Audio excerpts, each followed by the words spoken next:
whatever you wind up doing is exactly what you should be doing. And I have not behaved one single day of my life. Not one day of my life have I behaved, and I am fine. I need your help.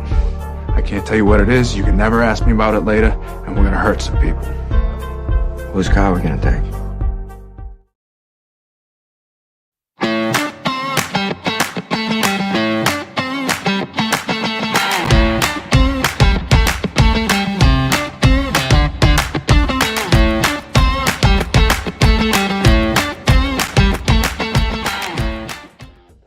Happy Monday, all. Thank you for joining us on the Nikki Medoro Show. Myself, Kim McAllister. Thank you guys for being here and being in the comments early. Yes, it's a Monday, but Kim, it's my birthday week. So just let everybody happy birthday week. I told my husband, I'm like, I'm going to turn 45. My birthday's on Thursday. I'm like, I'm turning 45. So if you round up, I'm almost 50.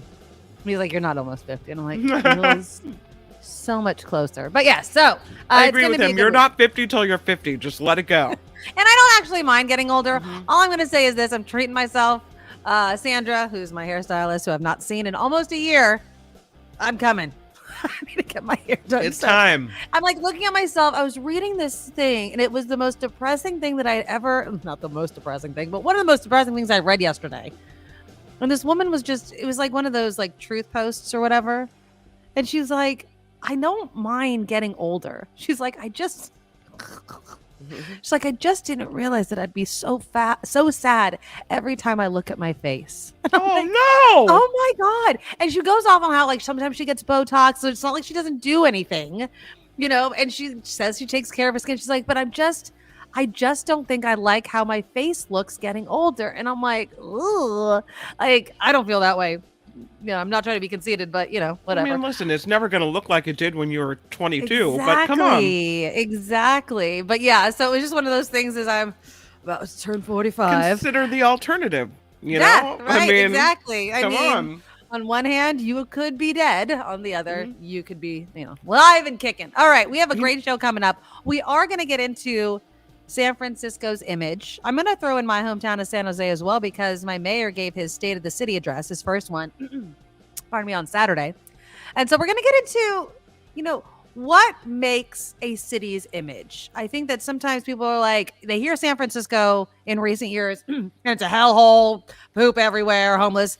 And then I'm going to play you the ad campaign, $6 million ad campaign that San Francisco is rolling out to remind people of everything that San Francisco is.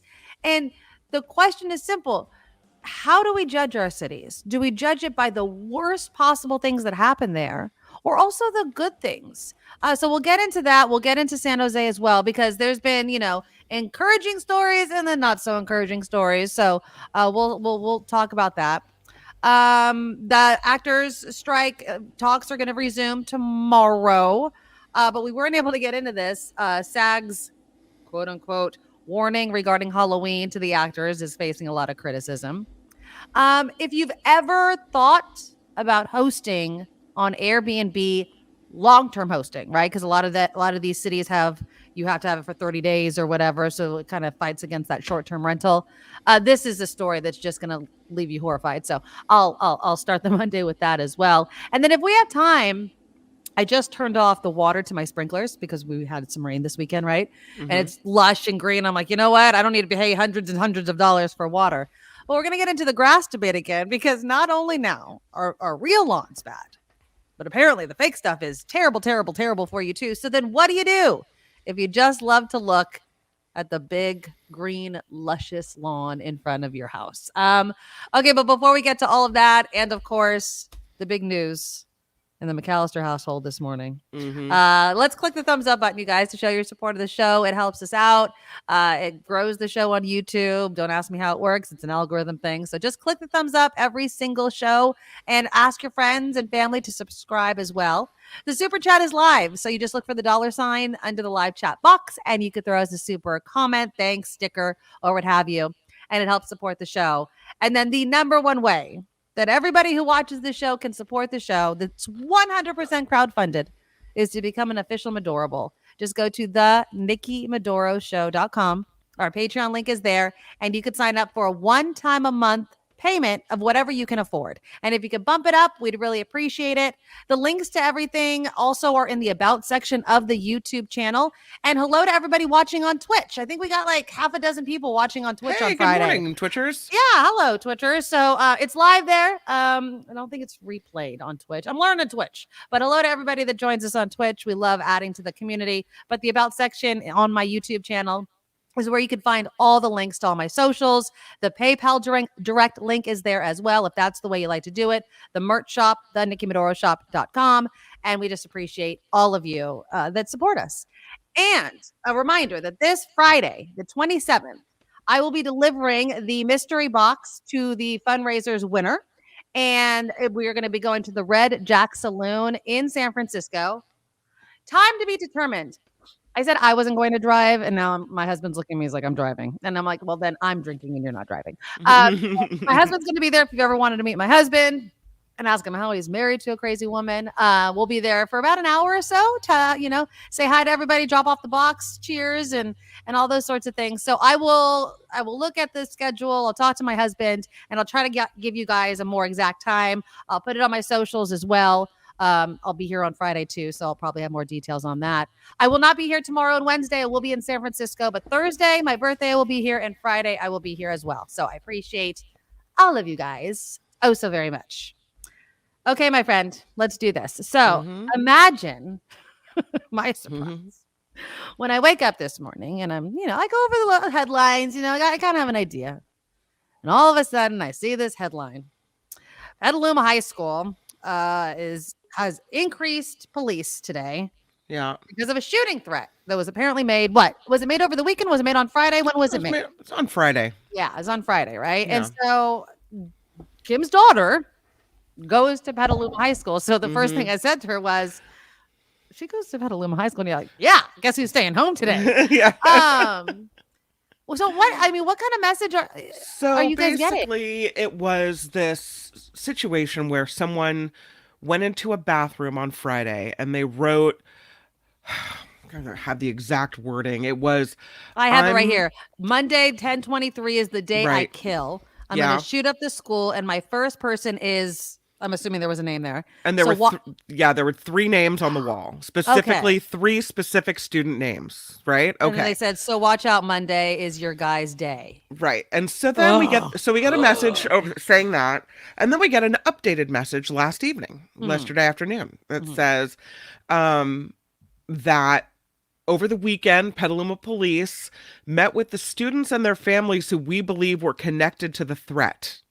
So they apparently have bathrooms in the hallway. I mean, they have cameras in the hallway right near the bathroom, so they can see who's coming and going. Okay. All right. And then they know the people that they have the students' names that were threatened, and it's connected to this another incident between these 2 groups of students. Okay. All right. So they kind of know who's involved, but they haven't made any arrests or anything yet. So we get a message saying, over the weekend, we've met with students and their families who we believe were connected to the threat. The Petaluma police conclude the students we believe were connected to the threat do not have access to weapons. In addition, any and all leads stemming from these interviews were followed up on, and the Petaluma police has shared that with our school team, blah, blah, blah. All students suspected of committing this act of vandalism will meet with school administration on Monday morning. Okay, first of all, Petaluma City Schools, it wasn't an act of vandalism. It was a threat to... It was a death threat. That's right. It was a death threat. God, they do nothing. I swear to God. It's like you have to... Kill somebody first. Yes. Yeah. And they don't do anything to you. And what do you want done? As a parent, if okay, now again... Nothing physically has happened to a child yet. So I will say this. So there's vandalism on the school, but it is a death threat against, and specific. It's not like this whole school, watch out. It's specifically against these students. Right. What do you want to be done? Like, what would have comforted you? It goes on. Oh, okay. School will be in session today. All regular activities will be held as scheduled. During a time like this, we must all hold each other with a little more care and grace than usual. We realize any threat in our community is scary, and can generate a high level of anxiety and distress in our community. So we'll have counselors on hand. You know what I want? I don't want that fluffy, stuffy, feely crap. What I want is anyone caught doing this is going to be suspended, and this certain number of suspensions end in expulsion. I want there to be I want kids to know, if you do X, then Y will happen. I want there to be a specific consequence listed so that it's a deterrent. I don't need you to tell me that we need to hold each other with care and grace.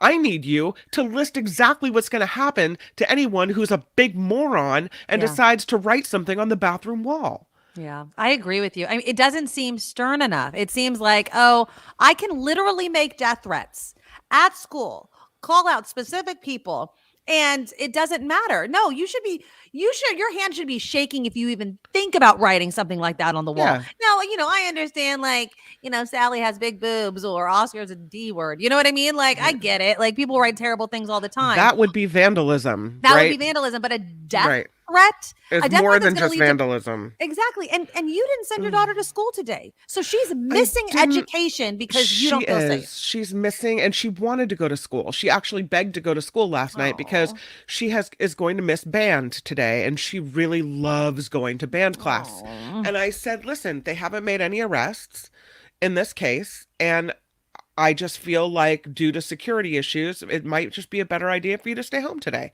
Do I think anything's going to happen? Probably not. Do they for sure have the kids responsible? Don't know. You don't know. You don't trust it, right? But somebody said that on Monday something's going to happen. So, I mean, I think if something was really going to happen, maybe they don't really warn you beforehand. They, you know what I mean? That's like a cry. It's a cry for help. Yeah, I don't know. Anyway, so yeah, I mean, she's how home. do you feel about keeping your daughter at that school, given the response that they had? I think it's not. It's not in a vacuum. I think this happens everywhere. Yes, and I don't. Point. I think that it's not, only this school. So I pull her out and put her. The other public high school in town is run by the same school district. So I don't like their response. I can't go there. It's like you're leaving Petaluma. Exactly. So I put her in a private school, and then I'm paying $50,000 a month, and it's still no guarantee that some kid couldn't go nutso. Exactly. They have pens. They can write on bathroom stalls. People feel stressed. Yeah. It was interesting because as this was happening over the weekend, I had my own kind of, and kids, not all kids get along. And my daughter had an incident on Friday. It was not during school hours, but with a kid that I don't know, but I know their parents. You know what I mean? And I like their mom, a lot. I really, really do. And, it was one of those situations where I had to advise my daughter on what to do. Obviously, you and this person don't get along. And so we don't have to, unfortunately, they also have the Venn diagram of friends kind of overlaps a lot. You know what I mean? So they can't completely stay away without isolating themselves from their entire group. But I had to sit my daughter down and be like, look, I don't mind you. And I will always tell my children, if you ever feel like you need to defend yourself or anything, I will back you up as long as you're respectful and as long as it's justified. You know what I mean?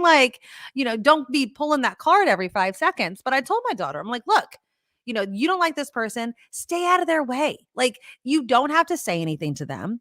And again, then there's always the concern of what happened at your school. I'm like, things can escalate. Someone that might be friends with this person might target you. I don't know, but it's so scary to send your kid to school sometimes because you don't know what's a big deal. You know what I mean? You don't know it's not that big of a deal. Let's not say anything.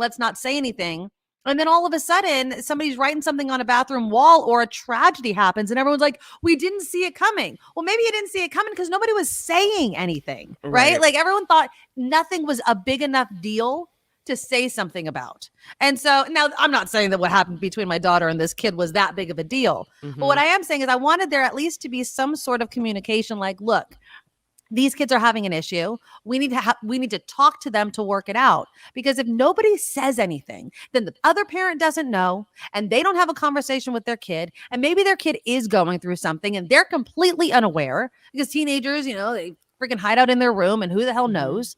And so you just have to really have these conversations with kids all the time. I'm curious, What made that kid write all that stuff on the wall? What happened between that kid and those other kids? That's what I want to know. It's interesting. Lori says if you say something's going to happen and you see people react, you feel in control and powerful, not necessarily a warning per se, but a way to exert perceived power.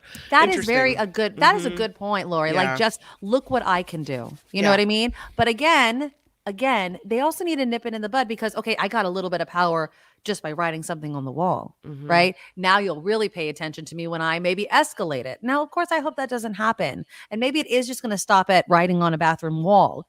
But we need to know what's going on with these kids. You know, we have to include the parents. And it doesn't have to be, oh, your kid's completely wrong and mine's completely right. I always approach everything like, look, I know I'm only getting one side of this story right here, and it's my kid. And I know that when people talk about your kid, you can get defensive. But if you approach people, I feel like in kind of a, let's kind of talk about the kids and kind of acquiesce that the whole story hasn't been told yet, I feel like most parents won't get so defensive and will really be like, thanks for letting me know. I'm going to talk to Sally or Bobby or whatever. And we'll kind of nip this in the bud, hopefully. But letting the kids work it out on their own is not going to work. It's just not going to work. You know what's super annoying also is that my husband sent a message saying that our daughter wasn't going to be here today. Okay. And he said to Petaluma City Schools or to Petaluma High School, due to an unresolved security threat, we'll be keeping our daughter home from school today. Right. That's an unexcused absence. The only excused absences are for illness, a death in the family, and something else, something with a doctor's can't you call note. the office and be like, I want this off of her record? I don't think so. I think I would try. I think I said, why did you say that? He goes, because I want them to know why. I said, no, you can't say that. You have to say she's sick. He goes, well, how are they? You wanted your husband to lie. Yes, because then she gets an excused absence, right? No, I would call up and be like, I think that if you have a death threat on school property and I don't want my kid to go to school that day, that's excused. She'll do well, it isn't, according to he's trying to argue with me about it like that. And I go, listen, you can say it should be excused as much as you want it to be, but that's not the rules. The rules are that what you just did is now an unexcused absence. That's some BS. I'd be pissed. I think so too. So what? And he goes, well, how are they ever going to know that parents are upset and keeping their kids home from school? Well, I said, if you have normally, say there's, I don't know, 10% of your school calls in sick on a normal day. I don't know if that's whatever. I'm just making up a number. And today, 30% calls in sick. Then you know that people were upset, right? Yes. But you can't just write a note saying due to unresolved security issues, because then she gets dinged grade wise. Yeah. Well, I mean, it's a pain in my ass. Yeah. So I remember I was telling you guys, like I was having, some moving my daughter to different classrooms type of thing. And she was meeting with her counselor and then was marked absent in the class that she was moving out of into. And I got a notification.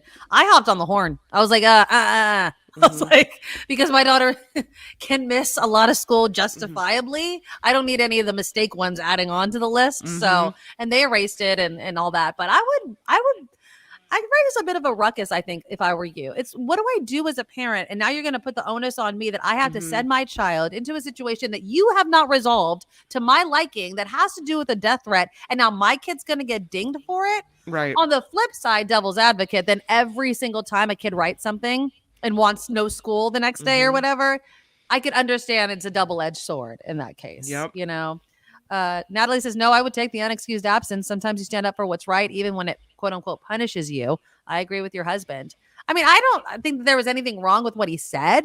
I think there's something wrong with the policy. And but you gotta, it's the same thing in high school. You got to jump through the hoops and play their game, right? Yeah, I would say any parent that calls and says, I want it excused for this reason should get it excused. How about that? You have to put a little bit of effort into it, right? If you're if you're willing to take the unexcused absence, fine. But if I call the school and I'd be like, take it off because this is why, and how dare you tell me that I have to send my kid to a school when you haven't told me that you even know who the hell it is, right? Like, no. All right, well, that's that. One more, I was thinking of Julia a lot this morning because I have two different stories. So the other band thing, Julia's missing band. Thank you, Petaluma High School. But did you see this story? Hold on, I want to bring it up. Girls, this is interesting. Girls in marching bands are at a higher risk for injury. Why? They say not all high school injuries happen on the football field or basketball court. Marching band is a physically demanding activity, and participants can suffer injuries, as seen in a new study that looked at emergency room visits. Girls were the most commonly injured. About 70% of marching band related injuries reported to the ER over a 9-year period were high school age females. Most were knee and ankle injuries. Oh. They say, like their instruments, band members must be in tune. They also said there's an increased risk of soft tissue injury and mild traumatic brain injury. I don't know what the hell they're doing in marching band. They reviewed more than 20,000 marching band injuries between 2012 and 2021. 85% happened between the ages of 14 and 18 years old. 6% were mild traumatic brain injury, and then half the injuries occurred in the lower body. Because you trip and fall.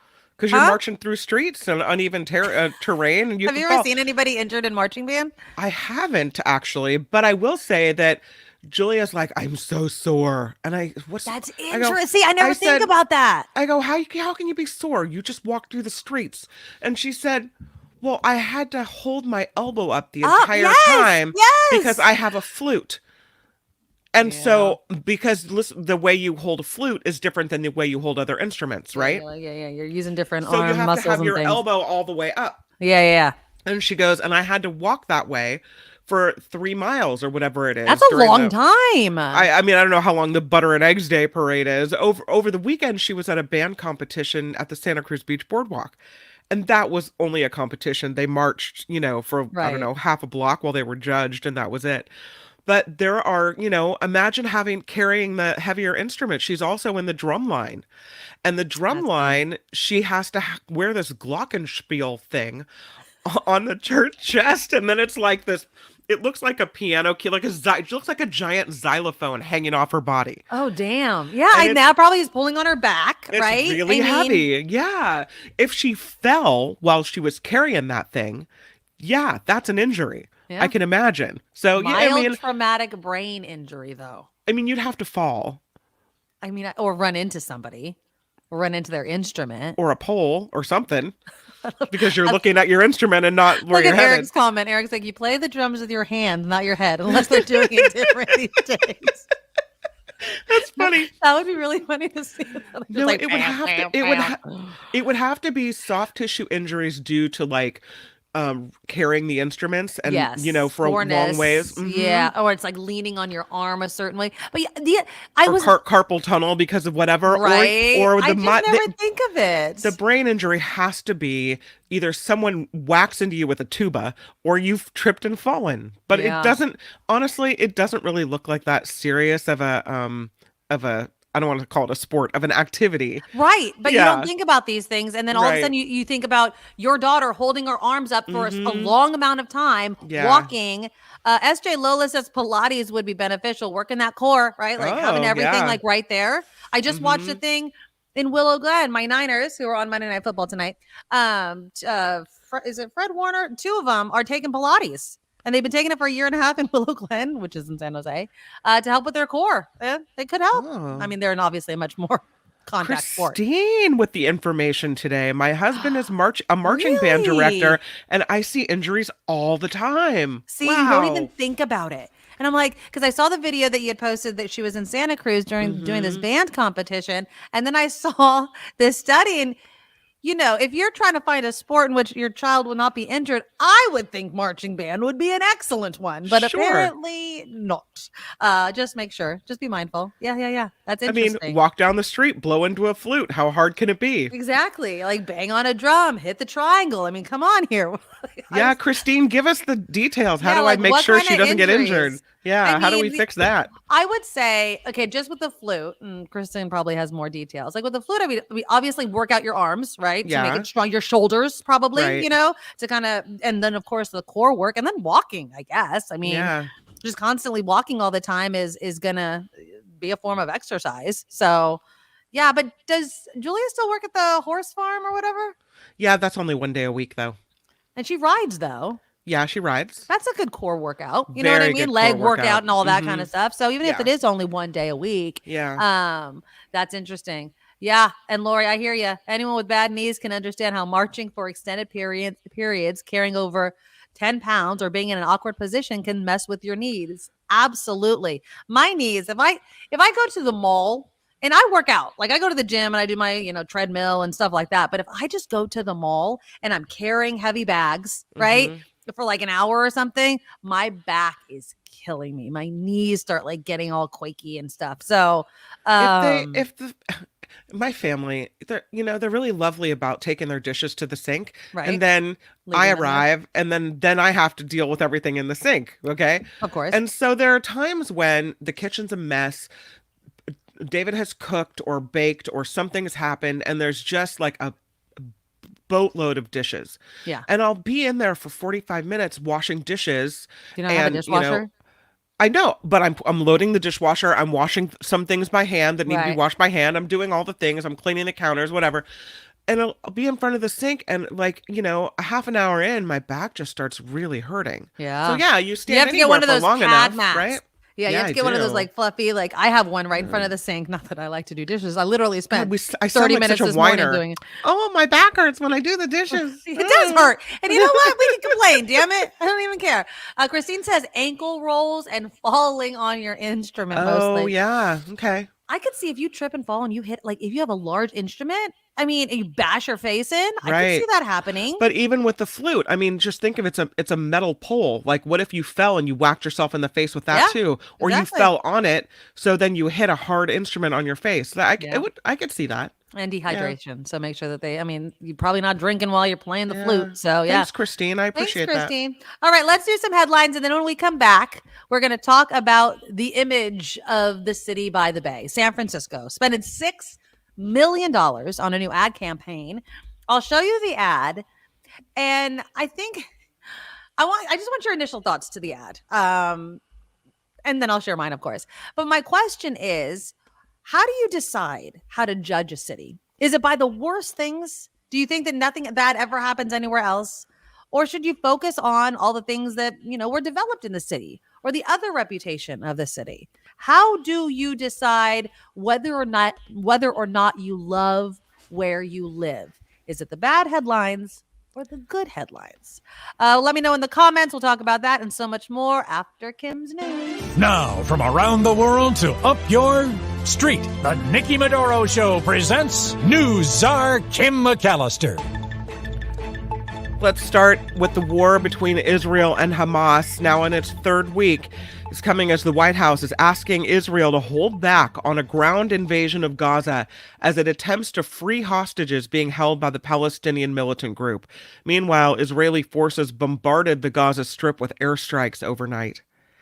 The United Auto Workers Union is now expanding its strike once again. The UAW announced workers at Stellantis plant in suburban Detroit are now hitting the picket line. That includes about 6,800 workers, bringing the total number of workers off the job to now more than 40,000. I am so curious on what this is going to do in the long term. Obviously the factory lines are being halted and it's going to slow things down. And is this just going to justify once again a rise in car prices and things like that? But God, you wish they would just negotiate and understand. I understand. I get that the UAW is asking for a lot. I get it. I totally get it. But they have to negotiate. They have to find some sort of common ground. I mean, this has been going on for a while. And we now, it's 40,000 workers That's that a are lot. affected by this. Yeah. I mean, and they have to really believe in what they're doing.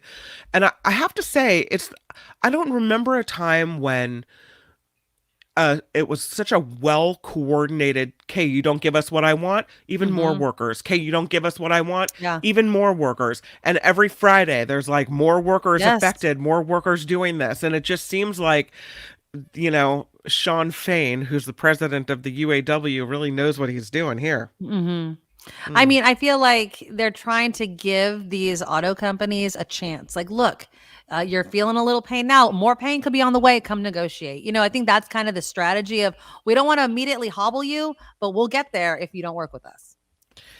I hope they end it soon. I hope they get what they want. They were asking for a lot more money. A lot. I think like a 40% pay raise or something like that. Like, I get it. I get it.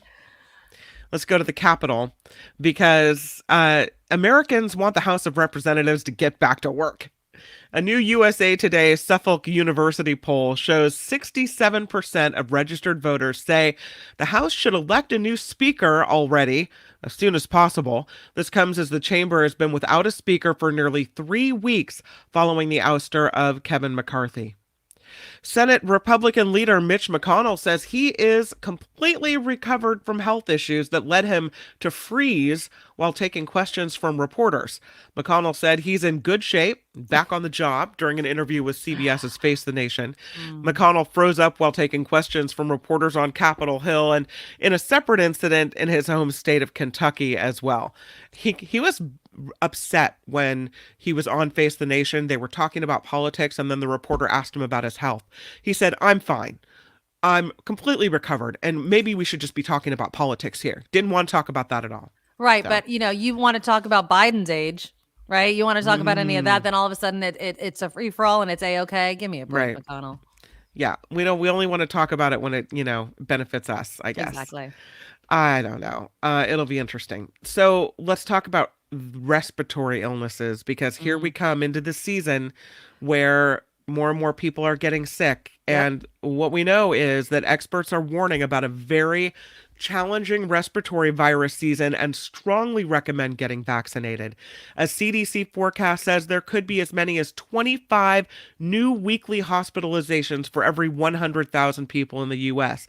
The CDC suggests this season will be similar to last year, which had hospitals more full than at any other point in the pandemic. So here we go again, where we could be facing, a lot more people getting sick. I don't know. Are you dealing with this already? Because my son is sick right now. We didn't have COVID, but my son and coughs are the worst thing to try to get rid of. I've had this cough. I think I'm going on my second 2.5 weeks that I've had this stupid cough. It's not COVID.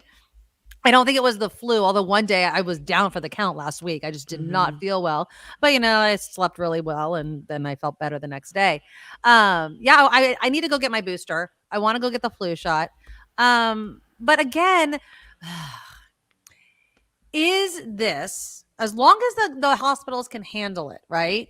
But is this any different than a really bad flu season? Like, how are we supposed to look at this? The difference I feel with COVID is kind of, I don't know how to put it. It just seems like when you get COVID, you just can't go into work. You can't do this. You can't do that. You know what I mean? Until you get a negative test. I feel like with the flu or other things, it's like, well, when you start feeling better, you go back to school, to work, and there's no need to justify or have proof that you don't have it anymore. Does that make sense? Right. And I don't know. I know in San Francisco, they had a bit of, not an outbreak, but it seemed we were getting a lot of notifications of different people getting COVID. And it was a little bit of deja vu. I'm like, oh no, here we go again. Here we go again. So I got my vaccine, two week, vaccines. Right? Wednesday, yeah. I got COVID in one arm and flu in the other. So hopefully it does something for me. Yeah. And no, Lori, I did not get tested for RSV. I've never had RSV, so it just felt like a cold with a really bad cough. And you know what it was? It was one of those coughs where I kept taking medicine to loosen it up because it was really tight and dry and not productive. As the child of a nurse, you want a productive cough. You want it to sound gross so you could spit it out. You know what I mean? Like, get it out of there. And for 3 days, it was very unproductive. And now I still kind of have it. I mean, sometimes I'll get a little bit of a hack, but I feel fine. Something in Southern California now. The Southern California School District policy to notify parents if their child wants to identify as a different gender is on hold. Democratic State Attorney General Rob Bonta announcing to that the state is suing the Chino Valley Unified School District, alleging this policy unconstitutionally discriminates against LGBTQ students and violates privacy rights. A judge issued a temporary injunction that puts a pause on the policy until it goes to court. Chino Unified School Board President Sonia Shaw told Fox News that if this lawsuit will embolden other school districts to enact similar policies, trying to get people a little afraid, right? A little scare tactic there. She says she welcomes the lawsuit because this will settle the question of who children belong to, their parents or the government. Well, how about this? Again, you guys know how I feel about this. We don't need to have this debate again. But I'm just saying, like, teachers just want to teach. Like, I just can't imagine going to school, wanting to teach, algebra, right? And the first day of school, you have everybody write, a little bit about me, and it has a little line for pronouns or nickname or whatever you want to be called.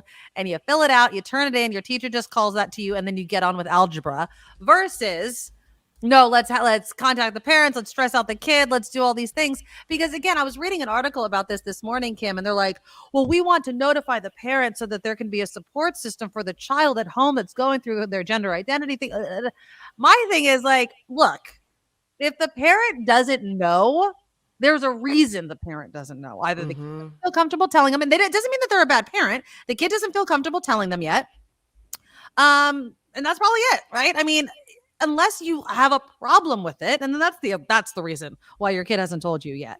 But that's a parent thing. Like, know your own kid. But we can't make a blanket law that impacts every child at a school under the assumption that they have understanding, loving parents at home who are not going to vilify them for questioning their gender identity. So why don't we just let kids use whatever pronouns and names they want to, and let the teacher just teach the freaking class? That's just me. Here. That's it. Oakland police are investigating after a 16-year-old was shot and killed outside of a house party on Saturday night. Officers say it's about 10:45 when they first arrived at the home on Shannon Way, found because of a noise complaint. Police say an 18-year-old woman who lived there declined their offer to help break up the party. Witnesses told police it was about a half hour later when a group of 20 to 30 young people arrived at the house and then shots were fired. Police say the 16-year-old was killed, 3 others were injured as the result, and they're still searching for the suspect and for the weapon. In San Francisco, 17th and Judah, it was a big surprise. A vehicle crashed right into a house. This was in the Sunset District on Sunday afternoon. Police say this collision involved 2 vehicles in the area of Judah and 17th. No injuries. Here's the way that looked. You can see that right near the poles there. The car, woof, right into the house. Oopsies. No injuries reported. The circumstances surrounding this crash are unknown. But yeah, can you imagine just having a car hit your house? No. I almost got in a car accident where I thought my car was going to go into a house, but it didn't. Really? Mm-hmm. Somebody slammed into me. It was when I totaled my car right before I left for college. They hit me so hard from behind that my car slid or skidded over a block. Like, that's how hard they slammed into me. So much so that it kept skidding towards this house. Now I was nowhere close to it, but I was worried there for a second. Oh, scary. Lastly, I'll tell you a little story about the moon. Mm-hmm. Oh. The moon may be 40 million years older than scientists previously thought. That is according to a study published in Geochemical Perspectives Letters, I read this often, that looks at the remnants of molten crystals from the moon's surface. Okay. Scientists from Chicago's Field Museum said those shards have a record of an ancient cataclysm and that suggests the moon's intense creation happened much earlier than was thought. Oh, look at that. That's a nice picture of the moon right there. Yeah. Look at that. Nice. When the moon hits your eye. Like a big pizza. Oh, and look, speaking of moons. Hi, Chip. Chip Franklin's in the comments today. Hello, Hi, my Chip friend. Franklin. You have to call me back, by the way, Chip. Okay. Pop in, Chip. Let's have a little conversation. What are you doing? My moon is Put that link in the chat and get him there up here. Go. My moon is 60 years old. Your moon is not 40 million years older than there previously. It is. Yeah. All right. All right. Good. That's the news, and it is sponsored by you. And of course, We rely on you to crowdfund the show. You can find us at thenikkimedoroshow.com. The Patreon link, the PayPal link, it's all up there for you. thenikkimedoroshow.com. I'm Kim McAllister on The Nikki Medoro Show. All right, I had to mute myself because I was having a coughing fit. You can't talk about coughing because then you're just going to start coughing all the time. All right, let's watch this ad campaign that San Francisco has spent millions on. And let me know in the comments what you think about it. The question is a simple one. Should a city like San Francisco, and I will still say this, an iconic city. It is an icon. You say there's people know where San Francisco is. It is on the map, right? California, huge economy, right? Huge world economy. But should San Francisco be based on the issues that it has with homelessness, drug use, what have you? More so, if we had to balance it, right? On what comes out of the city by the bay. So here's this ad again to kind of change people's perspectives of San Francisco. There's a certain inexplicable magic that happens way out here in this cauldron by the bay, along these cliffs at the edge of the continent. An alchemy unlike any other anywhere else on Earth. A perfect collision of conditions, raw habitat and rare humanity. Where grit and guts meet brain power, optimism, and openness. A confluence that agitates into action a restless itch to create things that are brilliantly new and different. That launched railroads, electric streetcars, and television. That pointed prospectors to gold and put their denims on the map. A spark that lit the torches of great warriors, giants, and niners. That sent bicycles and skateboards careening down mountains. A Mustang GT flying down Filbert Street, a toy named Buzz soaring above suburbia, and the Millennium Falcon streaking through hyperspace. It birthed the Beatniks and the Summer of Love. It built a modern-day pyramid and its neighboring tower. It compelled a few crazies to forge an Uber, an Apple, a Google, and countless other never-been-done-befores. Here is home to Nobel laureates, top neuroscientists, and the newest whiz kid on the block, artificial intelligence. Here in this cauldron by the bay is the very motherland of innovation. If it's uncharted and unheard of, if it provokes and upends, if it dances to the beat of a different bongo, if it knows where the future is headed and gets there first in ludicrous mode, if it's a force that can be felt in all four corners of the earth, if it changes everything in an instant, well, then the chances are it was dreamt up and built up here in San Francisco. It all starts here. And the best is yet to come. Okay, so there it is. The best is yet to come. There was a couple of things that stood out to me of that ad. Obviously, you know, the innovation, the history, the gold rush, the companies that were founded here. Yes. I love the fact that they do the skateboarding scene when San Francisco also arrested a bunch of teenagers just recently for skateboarding down the street. I don't know. Does it bother anybody that San Francisco's taking credit for everything in Silicon Valley? Well, I mean, like they're making it's a region, not just a city. Right. Like it's everything that obviously not everything was literally based in San Francisco. Right. You know, even the Niners. It is the San Francisco 49ers. They're not based there anymore. I mean, they're flashing up Google and Apple, and it's like, no, that's in San Jose. Right. That's in Mountain View. What are you talking about? Harry says, love the ad, and I believe our best days are yet to come. Okay. Stan says it doesn't address tourism at all.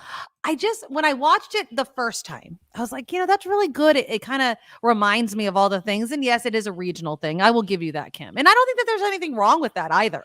I think that when people say, I want to move to the Bay Area, it encompasses San Francisco and all those sorts of places. But San Francisco specifically gets a lot of criticism because of the problems they have with housing, homelessness, drug use, all sorts of things. Vilma says, I love it, but it takes time to change perception. And I love that you mentioned that because that's what I think other places have been so successful at doing.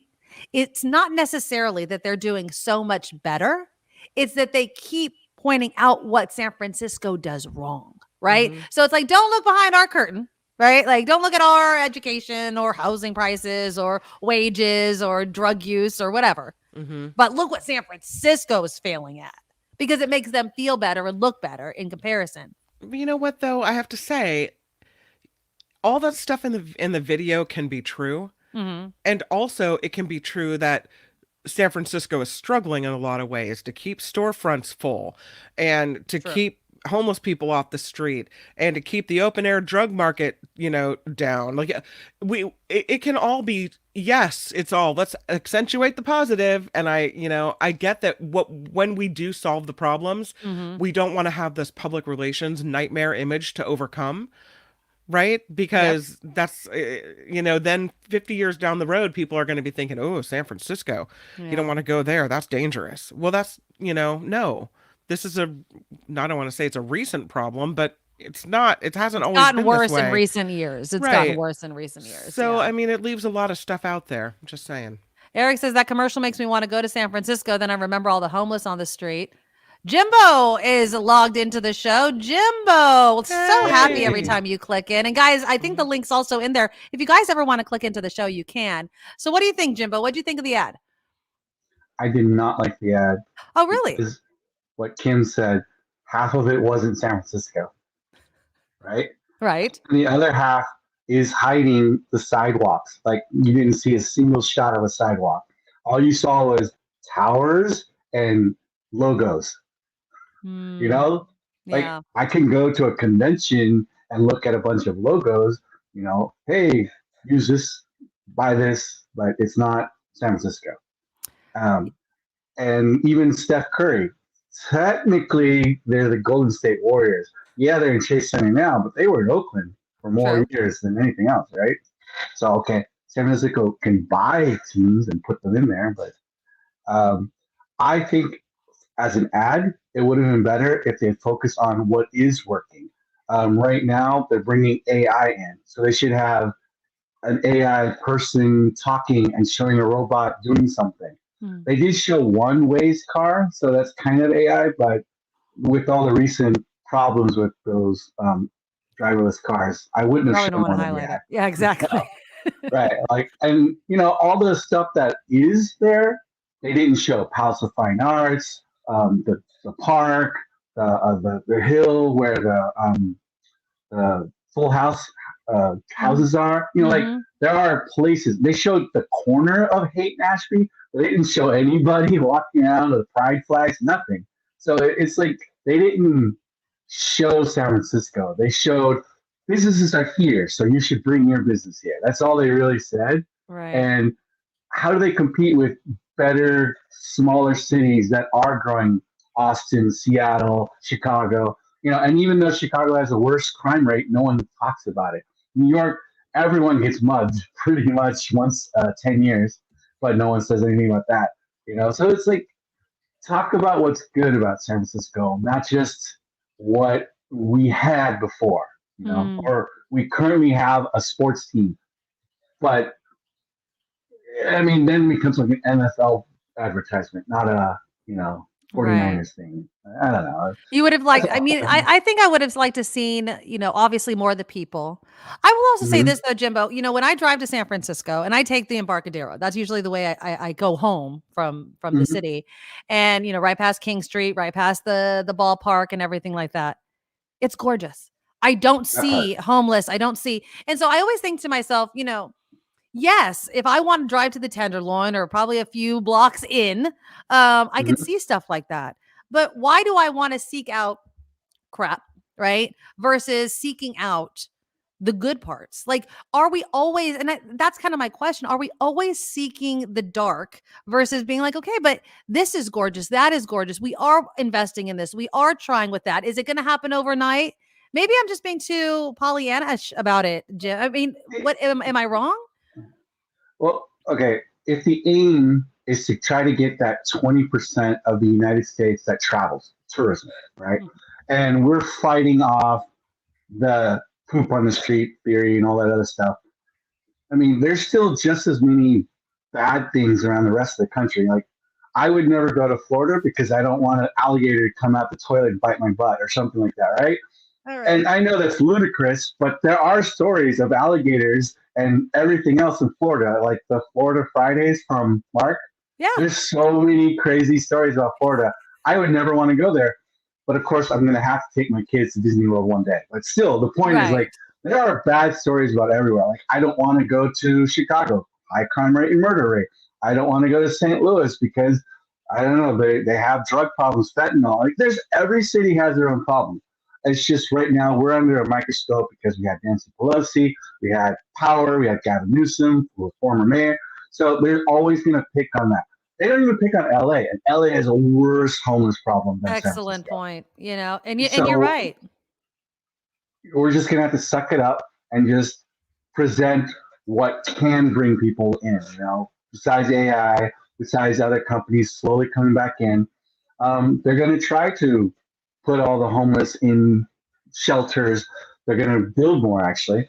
So I think I just read an article where other cities are growing. They're building new buildings. There's cranes. They're knocking down old buildings. San Francisco hasn't had a new crane put anything new since the Salesforce Tower 5-10 years ago.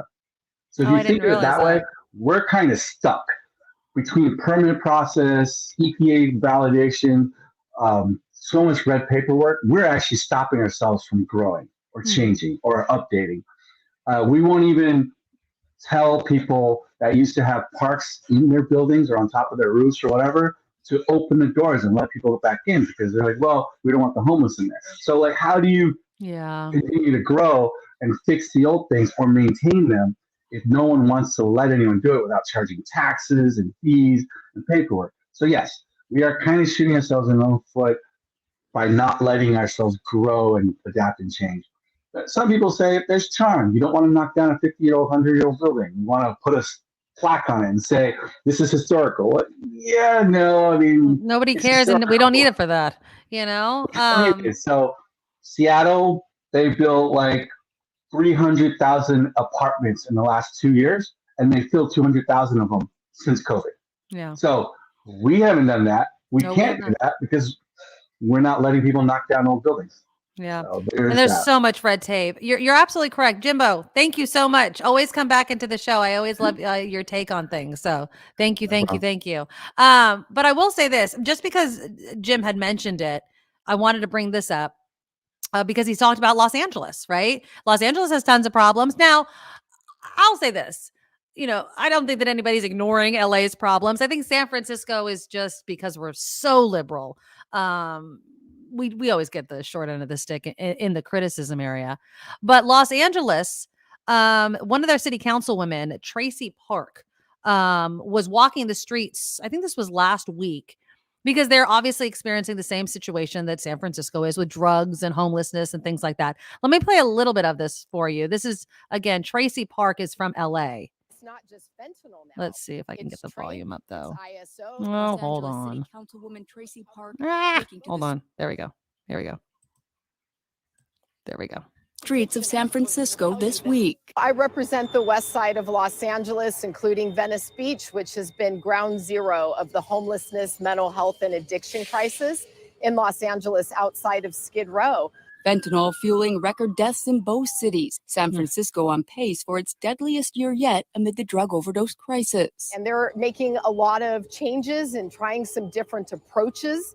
And so I'm here to learn what has worked, what hasn't worked. And Park joined by Ellen Grant, one of the founders of Mothers Against Drug Addiction and Deaths. What are the policy changes that you'd like to see?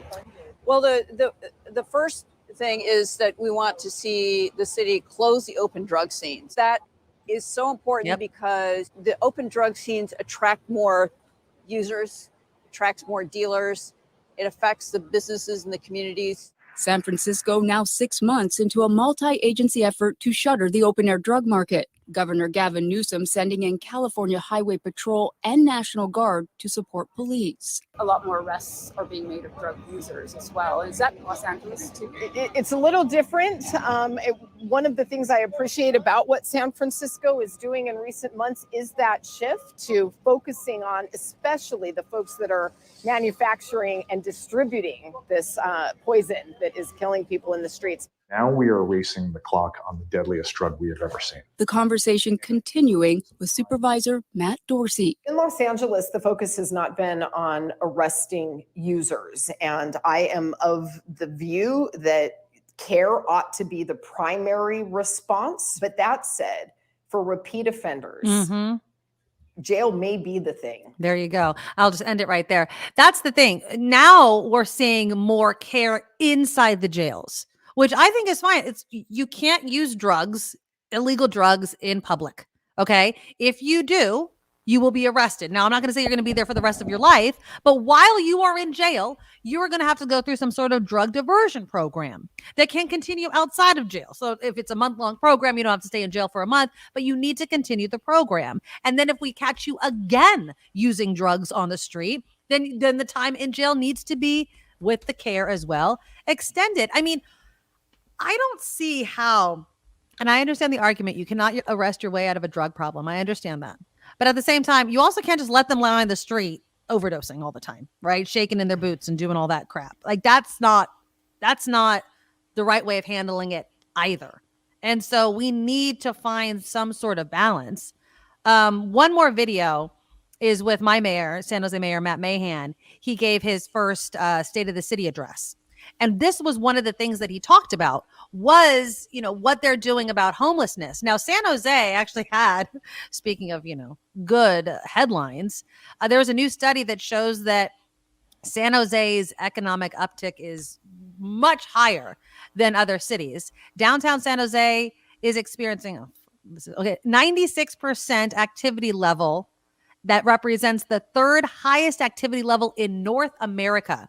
It only trails Las Vegas and El Paso, Texas. So when San you say Jose activity level, do you mean like tourism? Yeah, people going to downtown, hanging out in downtown, like that activity level. Like it's not a ghost town, which in San Francisco many titimes it is. Let me play you just a little bit of the mayor's State of the City address. This happened again on Saturday, and I'm encouraged. I will say I'm a bit encouraged. Here we go. San Jose Mayor Matt Mahan delivering his first State of the City address Saturday, taking direct aim at one of its most pressing issues, homelessness. This problem, like many we face, can be solved if we muster the political will to solve it together. Calling on the state to invest in more beds. It's time California creates safe, decent, and affordably constructed shelter for everyone, and then required those sleeping outdoors to use it.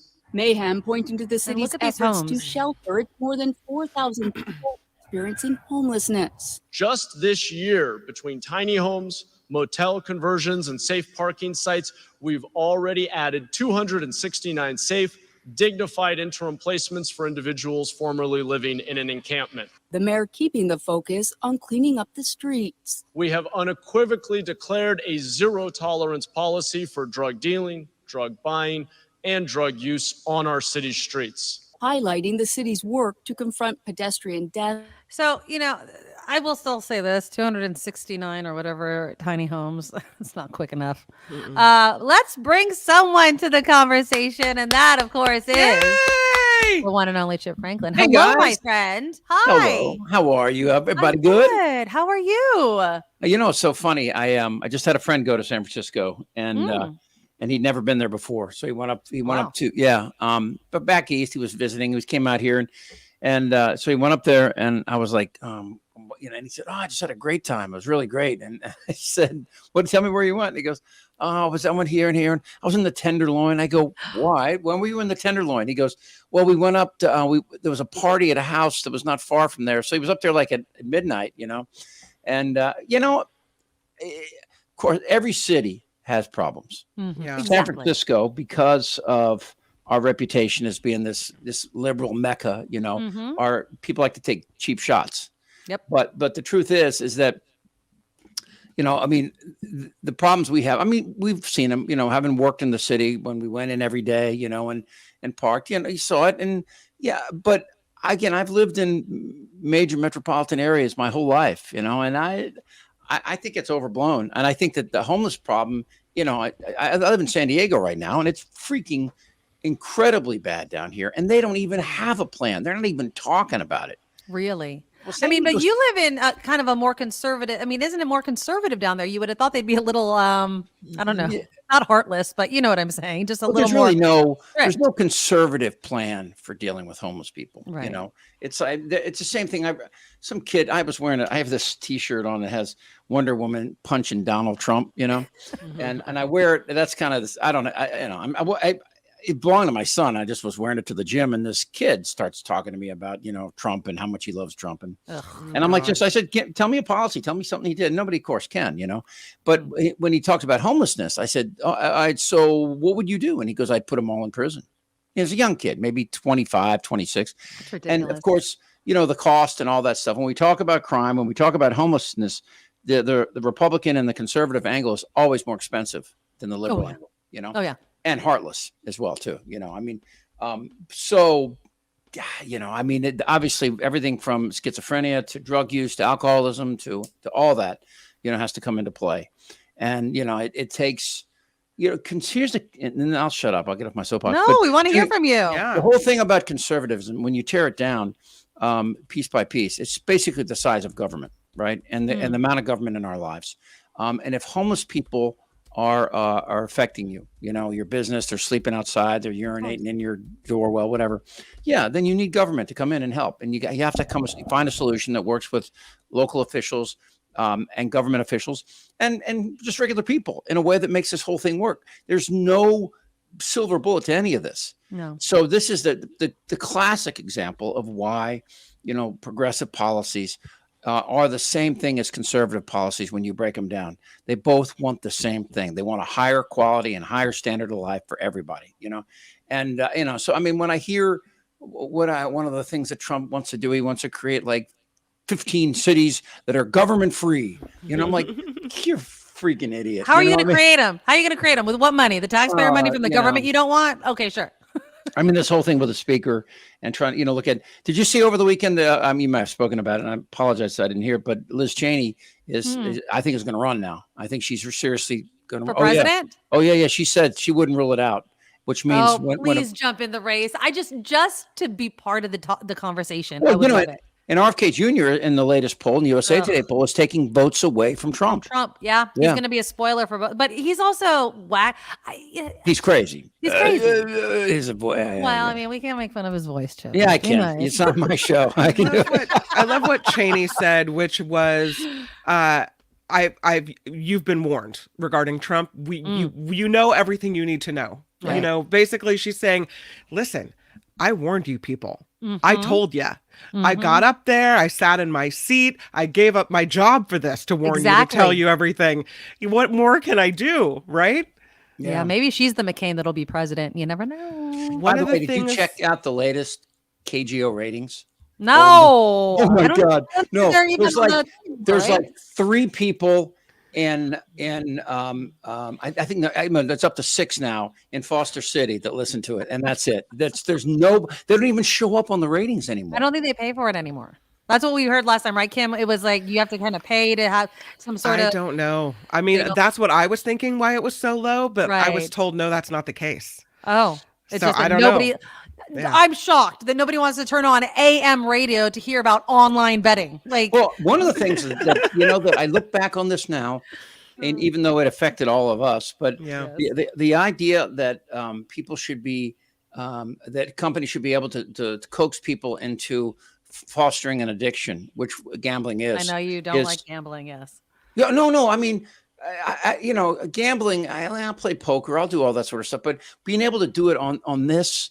And to spend tens of thousands of dollars and then be chasing it for the rest of your life without anybody really explaining to you what's going on. I mean, we talk about, we spend all this time talking about TikTok and children, right? This is like TikTok, a nuclear weapon. Yeah, exactly. I just feel like KGO, and it sucks because we just hit a year doing this show. You know what I mean? Which is awesome. Is it the same as turning on the AM radio and opening up the phone lines? No, but it's awesome. Like you hop on and Jimbo was hopping on. And so, we try and we're having a good time. But and the best thing about having your own show is you don't have to, at the end of the show, listen to Lee Hammer say something stupid, and I texted him the other day when I went to the Niner game. I don't think he was there though, but Lee's a great sports guy, but he was never like, it was never, that was, and I don't know, I don't know really at the end of what you could have done, on all that. I mean, I think the writing was on the wall years and years and years and years ago, but it sucks. But, without KGO, Chip, we would have never come together. So, well, I'm telling you, I knew the first time I met you that you were a talk show host, and that because as you had an opinion on everything, right? and you don't back down. Or I'll make one up. There you go. Exactly. No. Anyway, so what else are you doing? How are you? Let's tell us what you're up to. I'm producing podcasts. I'm working on like 4 different other, personal projects. This guy never stops. I always say you have like a million irons on fire. That's Chip Franklin. Yeah, well, I watch you because I'm still thinking about doing this. Coming back and doing this for every day for an hour. But it's just trying to wrap my head around it. Because it's a lot of work, and people know. It's very difficult, and because you want to do it at a certain level, you don't want to half-ass it. You want to do it at the right level, which takes work. For every hour on the air is probably 2 hours. It's it's definitely different. I think that Kim and me, like we have our thing going, and then this community that we formed is excellent. It's just absolutely excellent. And I wouldn't trade it.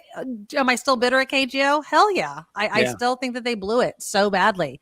I really, really do. Steve says the September book was 0.01. Yikes. For KGO. And that's because you can't give a lower number than that. That's seriously, that is the lowest number that you can give a show. You can't give a lower number. The other number is pitchforks and a guy with horns. That's it. Yeah, exactly. There's no other number, The other number is it just falls off the whole list. It's not even on the list at all. It's not even on the list. Yeah. Well, people love you, Chip. Every time you're in the comments, everybody loves you. Hey, Nikki's going to be gone tomorrow and Wednesday. Come on back and hang out with me. No, I'm not. I'm in my other. So I do part-time at KCBS. I think I told you that the last. Yeah. How is that coming? How's KCBS? Is that good? It is. They're moving buildings, which always brings back PTSD for me because every time you move buildings, something's going to happen. But I don't think that's the same at KCBS as it is. No, it's nice that it's early mornings though. I'll tell you.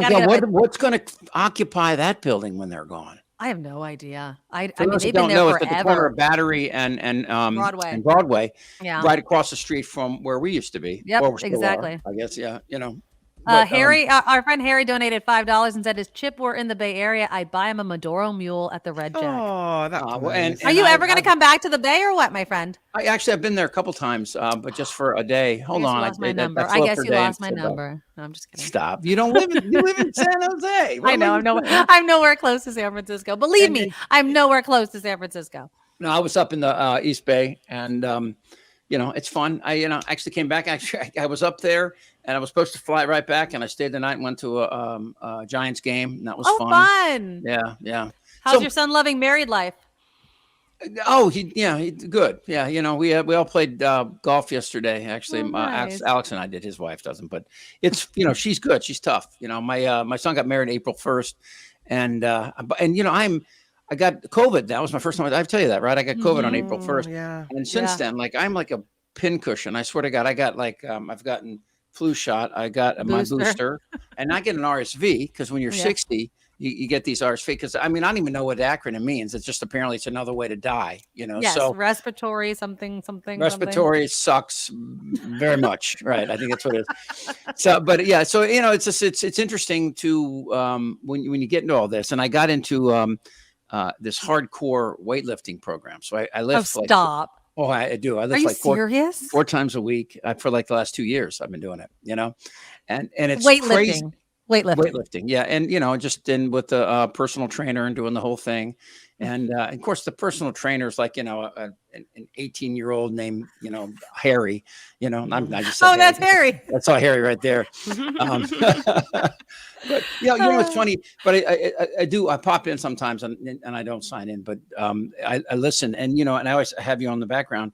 It's really interesting to think about.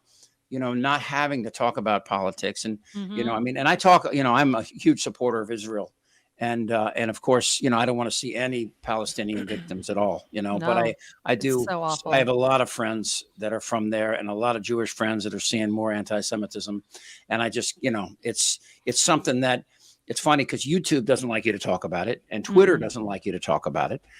It's like when COVID was out, when we were trying to stand up to the misinformation. By the way, there's a great story today about Fauci just ruminating. Well, it's not great, but ruminating about the next pandemic, which is bound to come.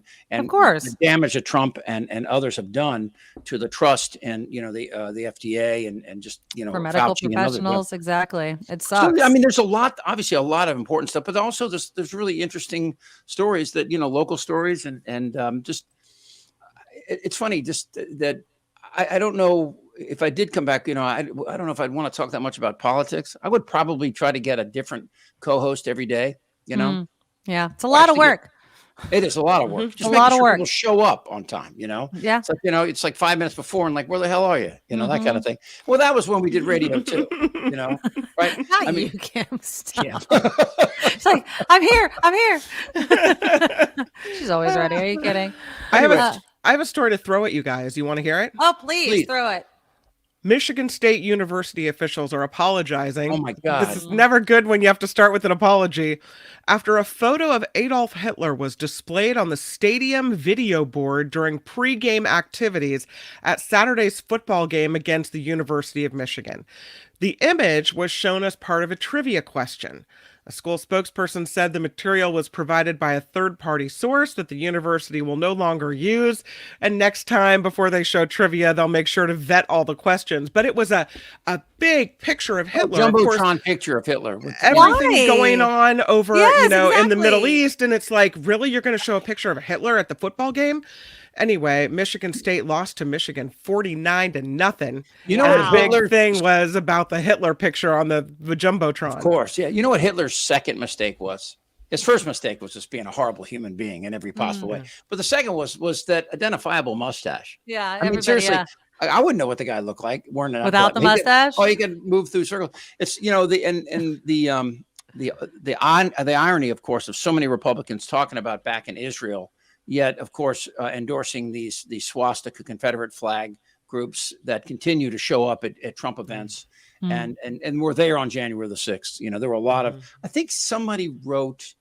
I want to say it was Brett Stevens wrote that they identified over 60 Nazi flags on January the 6th. Wow, that's what. Yeah, I just don't get it. The we're Proud hitching our Boys ride to are that. white supremacist, right? Exactly. Yeah. Have you guys been to Israel before? No, my parents were supposed to go October 31st of this year, and they've been wanting to go. Their first time going there was canceled because of COVID, and then they had a whole. I mean, they had a 3-week long trip, and every single place is now being bombed or under an advisory or whatever. And so my mom even said it. She's like, because my parents are very religious, and she's like, I prayed on it, and she's just said, if I'm not supposed to go.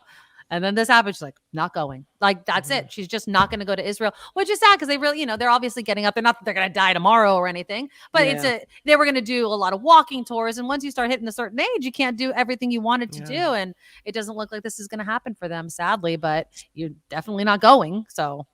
Well, you and I, you and I had our battles about religion. I don't really have a religion. But I always looked at, the Middle East, and I thought to myself, God, just get out of there. It's just sand, And I know it means nothing more to those people. But but the thing that pissed me off though is to see these Gen Xers in this country saying Israel are colonizers. First of all, they've been there for 3,000 years, and the irony that you're standing in a land where we killed 12 million Native Americans and 8 million African Americans, and you're calling them colonizers. History has a way of making things extremely complicated. Right? Yeah. It does. But I mean, it's when. one of the things I'll tell you, though, I did dive into it is in the past couple of years is just looking at Israel and, where Gaza, Golan Heights, West Bank, and just trying to figure out, what Chip was going to solve it. Right. Right.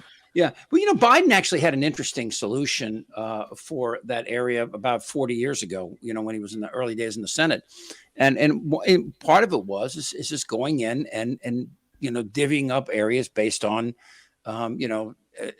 either, whether there was their ethnicity or their religion, whether you're Shiite or, Ba'athist or Sunni or whatever. But the problem is they all want Jerusalem. And Jerusalem's right there. And that's, again, I go back to the other thing. I mean, couldn't we just give you the Dakotas? Come over here. We'll give you the North and South Dakota. We're not doing anything with the Dakotas. I'm that much, at least. Nobody lives there. There's like 9 guys named Daryl and a few coyotes. That's it. There's nobody there, right? Yeah. Nobody wants it. I mean, unfortunately, nothing like Chip's not going to solve it. I'm not going to solve it. I don't, but I think what everybody can agree on is that there's innocent people and children being killed right now. And that is what is so... Like it's almost as if I don't even want to talk about it, because if I continue to focus on it, it's so heartbreaking. It is just, there is no justification for the slaughter of innocent lives. And I don't care their background. I don't care their name. I don't care their religion or ethnicity. Yeah. It's awful. And every parent out there knows that, that your child doesn't deserve anything. What is this? Natalie's saying Putin just had a major heart attack and went into cardiac arrest. Come on, that's not true. Why? Really? He could have a heart attack. I mean, it's not like it's unheard of. Let's see. No, the thing that scares me about that is the better the devil you know. I mean, oh my God. Yeah, no, MSN is reporting it. No shit. I mean, again, let's just wait. Yeah. Let's just wait. But I'm seeing it. I'm seeing it when I Google it. MSN says suffered a cardiac sparking massive alarm in Kremlin inner circle. Wow. See what happens when you have me on the show? People just start peeling off left and right. Jesus, my friend. That's I mean, we'll keep an eye on it. Let's just wait for real confirmation. Yeah. I mean, right now I have an article from the Mirror. I don't know how. Well, I have MSM in front of me, but yeah, maybe. Who knows? And again, maybe he just wants it to be out. Tell him I had a heart attack and you can't see me for a little bit. The Mirror says he was resuscitated after having cardiac arrest in his bedroom. Ooh. Well, look, I mean, it's not like that far-fetched to think. I mean, right? So people have heart attacks all the time. Well, Wendy gets on top of me and bangs on my chest occasionally, but that's a whole nother thing. Okay, there we go. Sorry. There we go. Sorry. But apparently the source of the claim may have been a social media network. Okay, yeah, let's just wait. I don't know. Although not that I'm going to say a prayer for Putin. So let's keep that. Yeah. But that's back to the whole point. Is like, that's the thing that's great about not having the agenda of a major corporation on top of you. You get to decide the stories that you want to talk about. Mm-hmm. I mean, I can't tell you, and this, how many times, you're not covering this. And I'm like, no. I don't want to cover that. I don't want to cover that. And my instincts are better than yours. We've done it longer. And, I mean, and that's part of it. I think that with what's changed, there's so many great podcasts out there, I mean, I actually, you're going to laugh. I watch podcasts on cooking now. I watch a lot of cooking shows, so that doesn't. I'm totally with you on that one. I don't know how to turn the stove on, okay, but I mean, I've been watching some podcasts about cooking, and and also, me, I love astronomy and physics and stuff like that, and so that's also been fun too. So anyway, I mean, I know I get so many people that talk to me about you too. I swear to God that I get emails. Said, "Did you hear what Nikki said?" And I always pretend that I did. And you're like, "Yeah, I totally watched it today." Yeah. Uh-huh. But I do. I turn whenever I'm sitting in here, and I just did a podcast this morning because most of the stuff I do on the East Coast, I'm doing these shows at like 6 a.m. Right. Yeah. But, which I don't mind because my bedroom's like 30 feet back that way, right? Isn't that so it's not nice though. You don't have to go into the city anymore. Yeah. You don't have to fly back and forth on Southwest anymore. Mm-hmm. I tell you what. I mean, I do. It would have been fun to drive it all the way home to the end. Well, till death. But, I mean, No, I mean, to when I decided that that I was gonna stop and smell something. Yeah, it's not roses. I'm pretty sure it's a rat that died under the shed. But you get my point. No, believe me, when I have to wake up at 2:00 in the morning to drive to San Francisco to work at KCBS. Oh my God, 2:00 in the morning, my friend. Why don't you just stay up? I know. At that point, what's the point, right? Those days Sleep are gone. and the hour-long drive. That's what Well, it is. last thing before I go, your daughter is beautiful. I swear to God, Isn't Marley. she? She's doing so much better. So you're going to be doing so really good. gray in the next 5 or so. If you're not I already already am. I was hair. literally just talking about that. I was like, I need to go get my hair done. She's an adorable kid, and she's got 2 great parents. She's going to do great, and it's Kim as well as your guys. Yeah. I know. I mean, years older though. You know what? No, she's they're actually doing. the same age. Julie and Marley are the exact same age. Oh, really? Yeah. Wow. Yeah. And my son is younger than her son. Yeah. Yep. Exactly. We're just all getting older, Chip Franklin. Yep. Pretty soon we're going to look like you and not going to have any hair whatsoever. Yeah. I'm going to grow it all back. It's all gray. Even the stuff coming my ears and nose are gray. It's gray everywhere. You could just comb out your hair and just do a nice comb over that way. Okay. All right. Come back anytime. Kim, again, I won't be here tomorrow or the next day. So if you're around, open invitation. Always Chip Franklin. I'll drop by and say hi, Kim. Perfect. I'll see you tomorrow. Awesome. Perfect. Okay, All right. Thank you so much. Thanks, Chip Franklin. Bye. Bye, everybody. Back at you. Okay. That's Chip. fun. Chip Franklin. Look at that. How you doing? Yeah. I almost stopped the whole stream. I was going to get him out of the room. And I was like, don't end the whole entire stream. There we go. Yeah. So hopefully he'll come back tomorrow because I always love getting Chip's perspective on things. Do you have more headlines?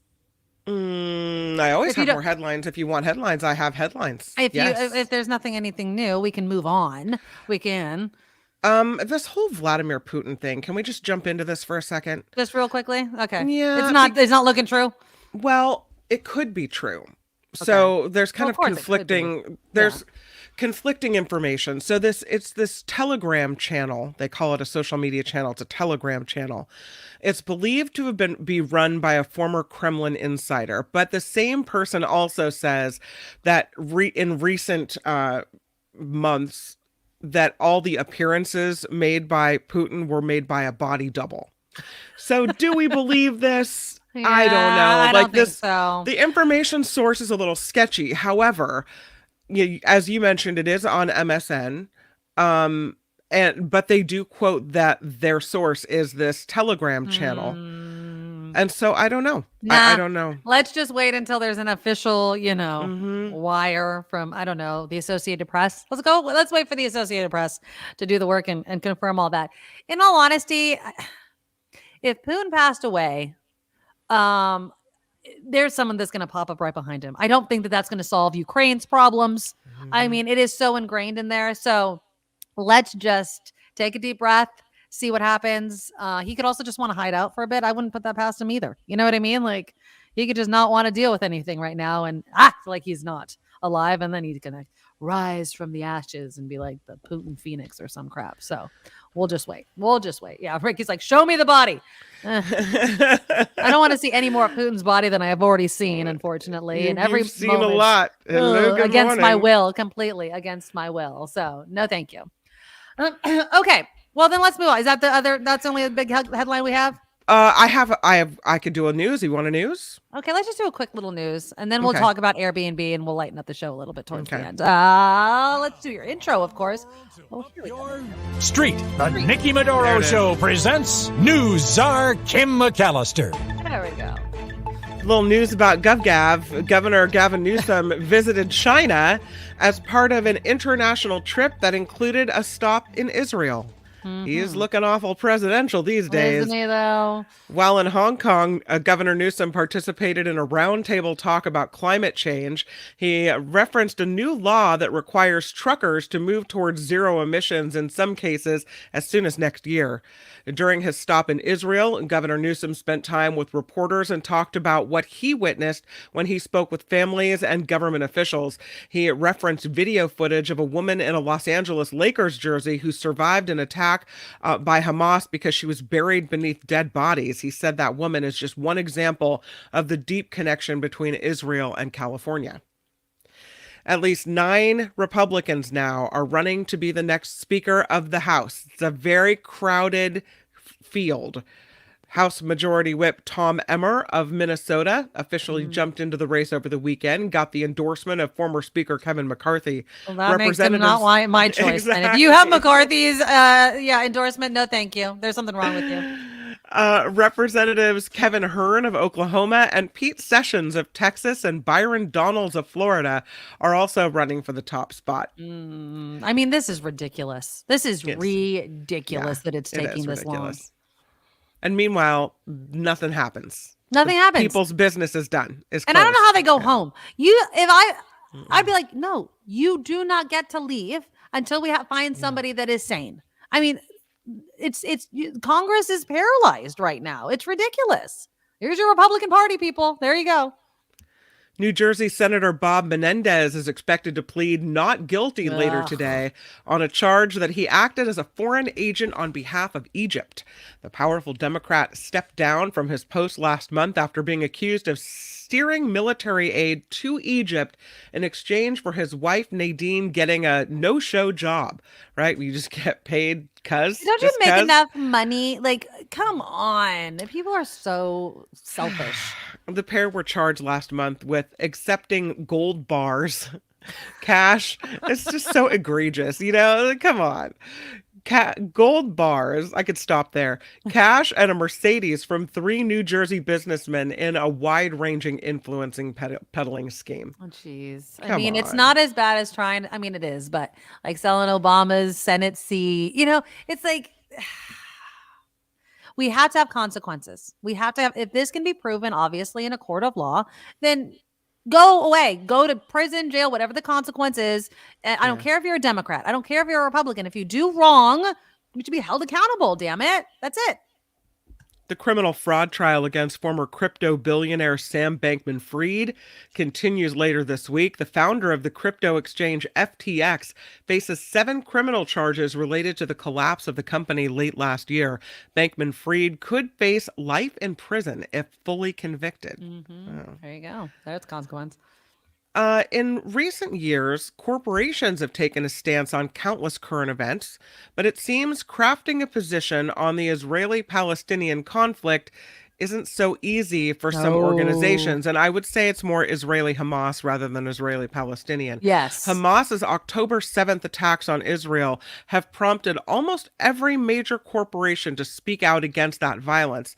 Experts in marketing say any stand a company takes has to relate to what will resonate with their employees, their customers, and their investors. Isn't it interesting that instead of speaking your truth, that instead of looking at what's happening and speaking out against violence in general, that you have to look at who your customers are, who your employees are, who your investors are, and craft your opinion based on their opinion. Right. I mean, or just don't share your opinion. And that would, do you think if a company doesn't say anything, it's as bad as saying maybe the wrong thing?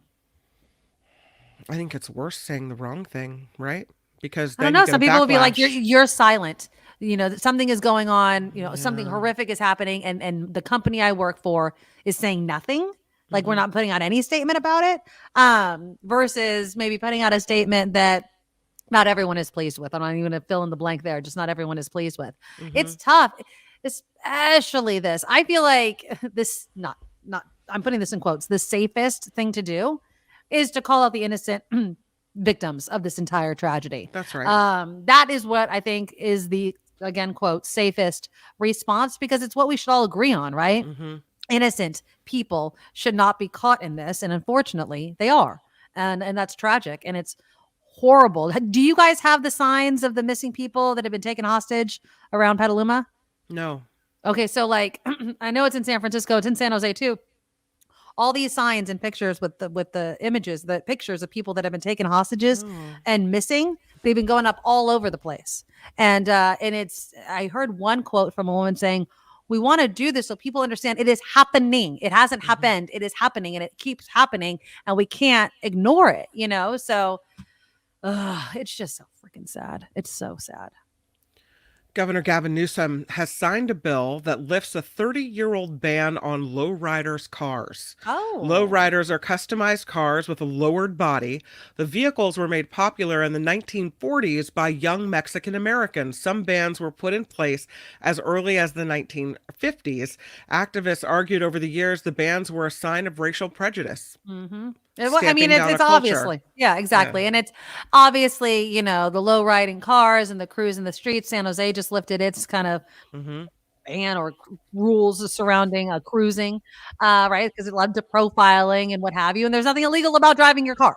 But yeah, the cars are cool though. I'll tell you that. If you've ever seen one that's all tricked out and bouncing around and stuff, it is pretty cool.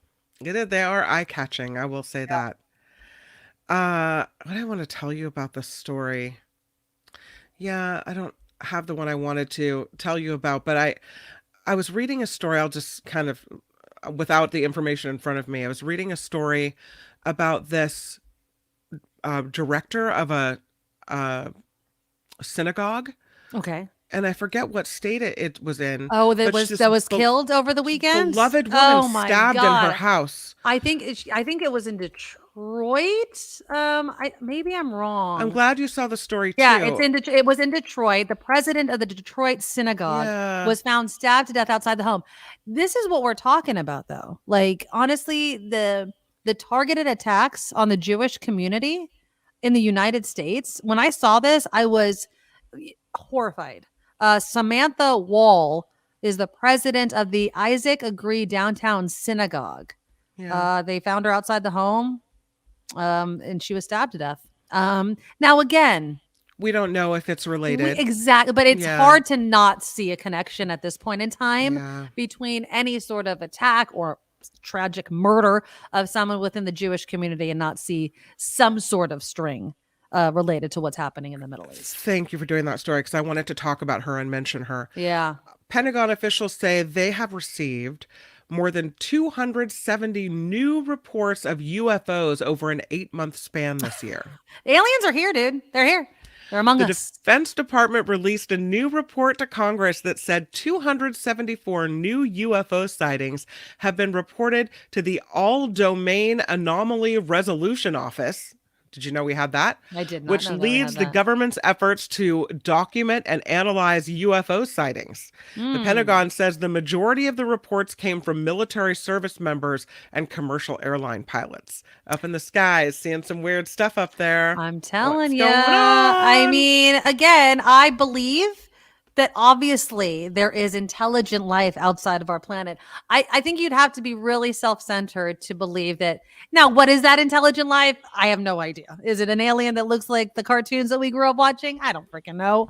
I've never seen it, but it'd be really the space out there, right? I mean, just how big galaxies and outer space is for us to think that we are the only intelligent life is so self-centered and ridiculous. So are they here? Is it Mitch McConnell? Has he been taken over by aliens and that's why he's glitching? I don't know. All signs point to yes, though. I have no idea what's going on. There is a new story today. This one off of MSN. The headline reads, "Do aliens exist? Scientists say finding life is only a matter of time." Obviously. Come on, people. You can't believe there isn't any. Modern advancements have changed the questions we should be asking. Not are humans alone in the universe? Really, when are we going to find the rest of the folks that are out there? Maybe they're hiding from us, Kim, because, if I was looking in, I'd be like, what are these people doing? Who knows? Men in Black, they could be like in our dogs, you know what I mean? There's Nugget. You're an alien. I don't know. On that note, this report is crowdfunded. We do rely on you. Find us at thenikkimedoroshow.com, thenikkimedoroshow.com. That's where the Patreon and the PayPal links are. And thanks for the super stickers and for being here with us in the mornings. We enjoy your company. I'm Kim McAllister on The Nikki Medoro Show. Yeah, Harry came in through with 2 $5 donations for a chip, saying, I'd buy him a Medoro mule at the Red Jack. Are you going to go, Harry? Is the boss going to let you out Friday? Again, this Friday, the 27th, I will be heading to the Red Jack Saloon because I have to give the winner of the mystery box their winnings. And so I'm going to go to the Red Jack, meet them, and say hi to Lori, have a Medoro mule or two. And if you're in the area at that time, come on through and say hi and give some business to Lori above the bar. So that'd be awesome. Okay, let us discuss Now, Kim, you live in Petaluma, a very, very cute, quaint town. Do you guys have a lot of Airbnbs in Petaluma? Like, do people seek them out to kind of hang out? I did a search once to check, and there's like, I don't know, maybe 5 or 6, I think. Okay, so not too many. No. You know, in San Jose, I feel like we do have them. I don't know why. Like, I understand why you would get an Airbnb in San Francisco, right? Like, there's so much things. Not that there's nothing to do in San Jose. Of course, this is my hometown. There's tons of stuff to do, but it just seems weird to get a rental, just get a hotel room. I digress. If you were ever thinking about hosting somebody for the long term, learn from these people. A San Francisco Airbnb host was left with a mess after her long-term guests flooded her home. I'm going to play you this report from ABC7. I can't imagine. I'm going to say this. I can't imagine being the type of person who would do what these people did to her. Okay, like at all. Here's the report from ABC7. Oh, this is the toilet that caused the damage. You can still see the baby wipe. It's hard to believe that a clogged and broken toilet could have caused so. There we go. There we go. There we go. Oh God. Yeah. So there's the. It's all pause. My computer's being a pain in the ass. Let's see if it'll start. Damage. There we go. It was the toilet that had been broken and running over for 15 plus hours. Erica Gemser and her husband, who are expecting their first child any day now, were forced to move out of their home in the Mission District 6 months ago. Their house is still unfixed. Look at that. There's no kitchen, no bathrooms that could be usable. Gemser is an Airbnb host. On March 15th, 4 guests signed on to stay at her upstairs unit in the Mission District for a month. They had actually left that evening of April 13th, presumably right before or right after this clog started.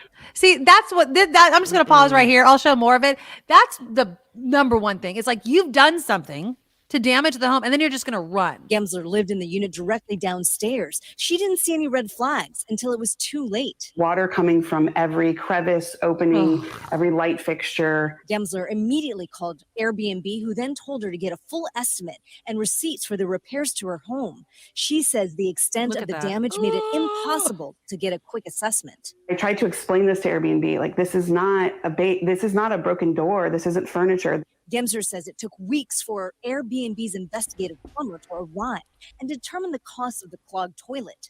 3 of those things happening. It's the feces, it's the baby wipes that they probably used the entire 30 days that they were there. Can you imagine? And the trying to relieve the clog by messing with the tank. Gemser estimates that the damages and the losses add up to about $300,000.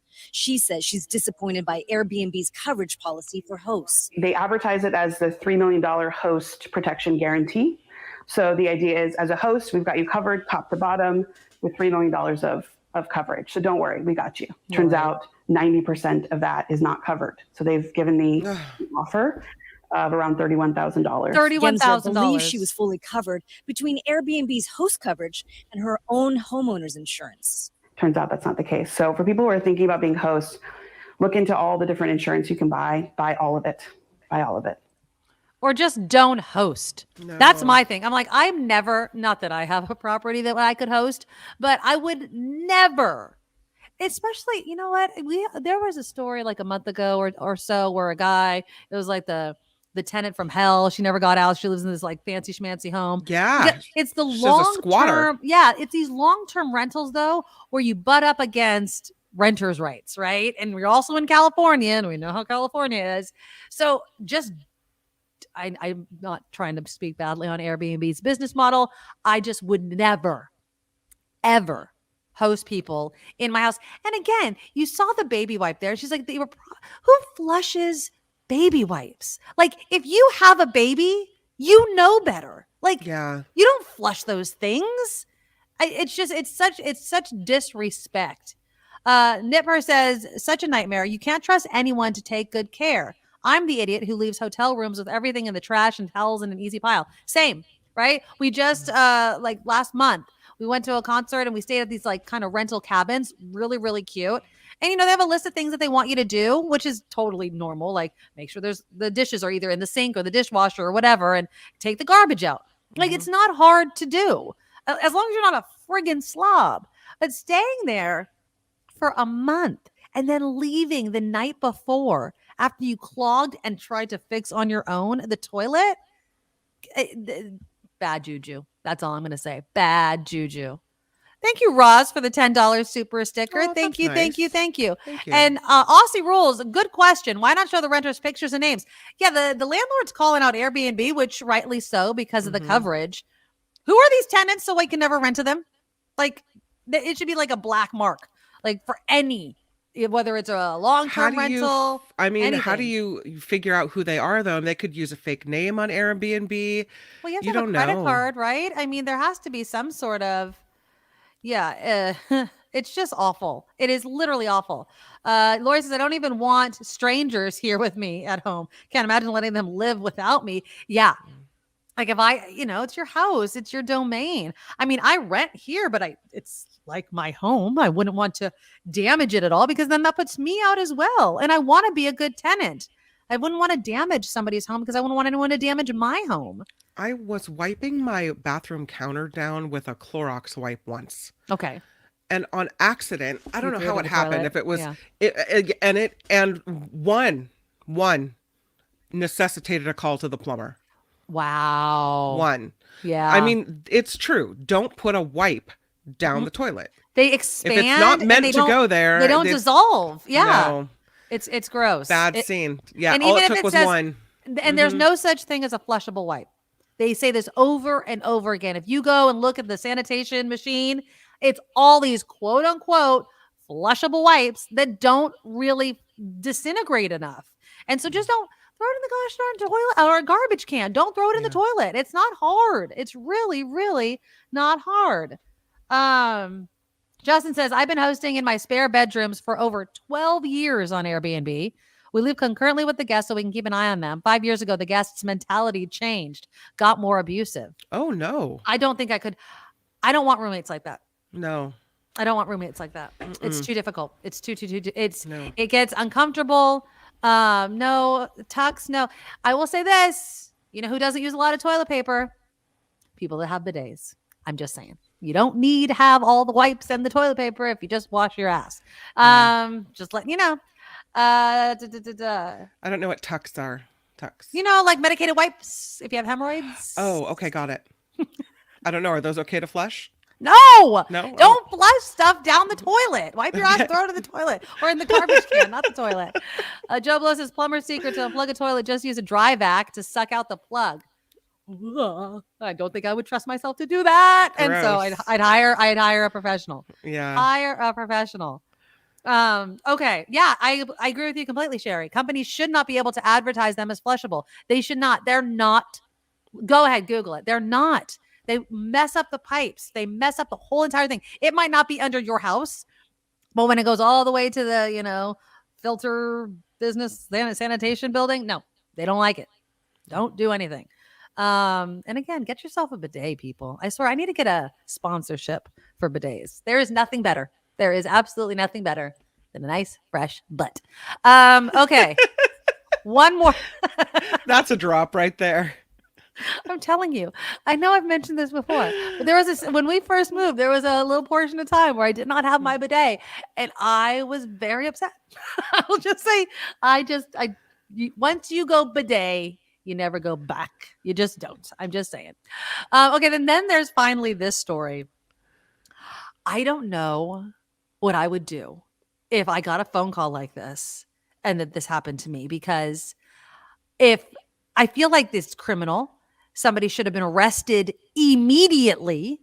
But then there's the question of if there was nobody inside and hasn't been inside for a very long time, is it the same crime? I'm going to say. I mean, the crime is the same, but here we go. To find a company accidentally demolished a home she owned. Company management claims they had the wrong address. Fox 5's Eric Perry has been digging into this issue. He's live for us with the latest. So, Eric, how does this even happen? Yeah, Alex, that's really the $1 million question. Take a look. This is all that is left Look at that. of this home. Thankfully, no one lived inside at the time, but it's a home that's been in the family for over 4 decades. 40 years. I'm just left with a big old mess. Susan Hunt can't even begin to process how her longtime family property ended in a pile of rubble. It started while she was on vacation and received a call from a neighbor. Did you hire somebody to tear your house down next door to me that's been boarded up for about 15 years? And I said, no. She said, well, there's somebody over here just demolished the whole house and tore the whole house down. Hodgson says the workers got nasty. He told her to shut up and mind her own business. So she sent a family member over. Said, well, look, I want to see a permit or something. And he said, okay. He pulls it out and he says, oh, I'm at the wrong address. And just packs everything up and leaves. And the house is... Oh, my God. The home sits on Lakewood Avenue in Southwest Atlanta, and no one was living inside at the time. It's been boarded up for about 15 years. And we keep it boarded, covered, the grass cut, the yard's cleaned up, taxes paid. Hodgson says she hasn't heard anything from the company responsible. You call it, we haul it, and it's based in Atlanta. It's just hard to believe that somebody just thinks they got the right just to come up and tear something up and just walk away from it and leave it and come back, say, I'm sorry. What do y'all need to do to fix this? It's an accident. And now. Oh, it's just a rumbled mess. The whole house is just deported just crushed in. Hodgson and her family has to figure out what to do next. Sue. Just an apology and fix the problem. Yeah. Fix the problem. I need a new house, please. Yeah. Now, I understand people boarded up for 15 years. Nobody was living in it, but it's still their house. They paid the taxes. They kept the lawn down. It wasn't in disarray. Yeah. You're allowed to own something and not live in it. Now, think about that. It was their longtime family home. 40-year-old house. Mm-hmm. I mean, not that that's long in the grand scheme of things. Was it in the best of shape? I don't know. Doesn't matter. Show me a before picture, but look at it now. Yeah. Wow. John's like, there's no fixing that. Yeah, fix the problem. No. What do you mean fix the problem? I mean, and then he just, oops, I'm at the wrong house. Are you? I would want somebody arrested. Yeah. You have destroyed my home. Yeah. Now, if somebody since nobody was living in it, do you think that kind of makes it so they're not going to get as bad of a punishment? I'm like, whatever the home was worth is what I should get, plus interest and pain and suffering and loss of historical family heirloom type of thing. I don't know. But it doesn't seem like, I'll clear the wood away is the appropriate response to something like that. Mm-mm. It is just so sad. Yeah. Beth makes a good point. Probably asbestos and other problems to deal with. Exactly. SJ Lola says it's a civil suit. Well, no, apparently, Beth, the company has reached out, at the end of the report. I just didn't play it. They're like, we're trying to figure out a way to rectify it. Start building. Start building. That's what you need to do. You need to build me a new house, a new house. When I saw that, I was like, oh my God.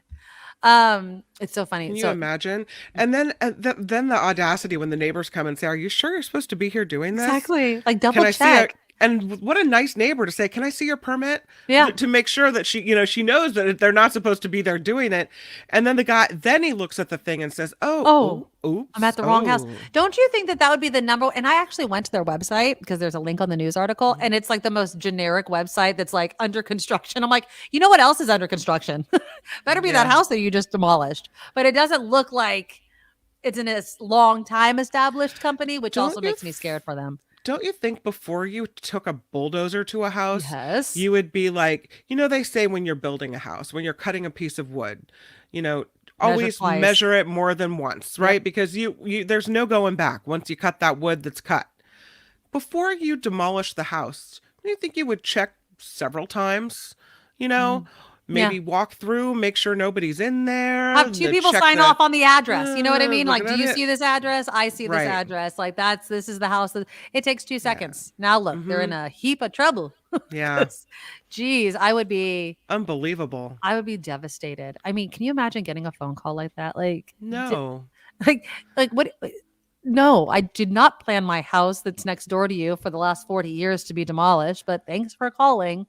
I hope those people get a nicer house than they had before.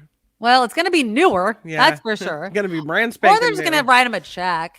I mean, they still owe the land, I guess. And if you're not living in it, maybe take the check. And if you want to build a house, you can. Because if you've been boarding it up and just keeping it because it was like part of the family for so long, right? That sentimentality is gone because the house is now gone. So now if they cut you a check, what's the best use of the money? Calvin, they'll blame Google Maps. Not if a simple check of the address on the house is any indication. I'm pretty sure they should know better. One last note, just speaking of like rebuilding and homes and taking care of homes and everything, my dog was barking, as you can hear, because my landscapers have just arrived. I keep telling them. Welcome. So I have to, included in my rent is a landscaper. They come out every other week. I turned off my water recently because we had rain, right? And my friend had made a comment over the weekend because they had seen the house. You have such nice, lush, green lawn, which is something that I don't like having. As you know, if anybody knows me, I think lawns are very wasteful. I don't think they really serve any sort of purpose except to look at. Yes, you could play on them, but come on now. How many times are you really out there? I mean, some of you might be if you play football or something on the lawn. Ours is just to look at and to mow and to everything like that. But real quickly, did you see that now California, remember, it was all about replacing your lawn with fake grass or something to reduce the amount of water that we're using? Yeah. Well, now California does not want you to put in synthetic turf anymore. Now, I understand the reason. Apparently, it has those forever chemicals, those PFAS chemicals. I'm not even going to try to, but it's the rubber base, I guess, in synthetic turf. Now, I don't know if it's across all types of fake grass, so don't hold me to that. But apparently, the rubber base that they use has these PFAS chemicals that can leach out during extreme heat. It's been linked to cancers, diabetes, neurological impairments. So this is the fake grass. This is a fake grass. Yeah. So there's, when you put in fake grass, you have to put in like some sort of, some people put rock to level it. My mom has that. Yeah. And so there's also like, I guess, some sort of rubber that's been used. And so, but you know where else that rubber is? Playgrounds. All those little playgrounds, all that stuff. Yeah. Synthetic surf on soccer fields. You know, there's all kinds of issues with the, is it safe for kids to be on when it's out in the sun for a long time? And then over time that rubber degrades. I remember I used to take Julia to this indoor soccer place in Groner Park, and Little Kickers was the name of it. Sorry, Little Kickers. But she would, at one point, I looked at her and she had these little black marks all over her legs. Oh, yeah. And I was like, what is that?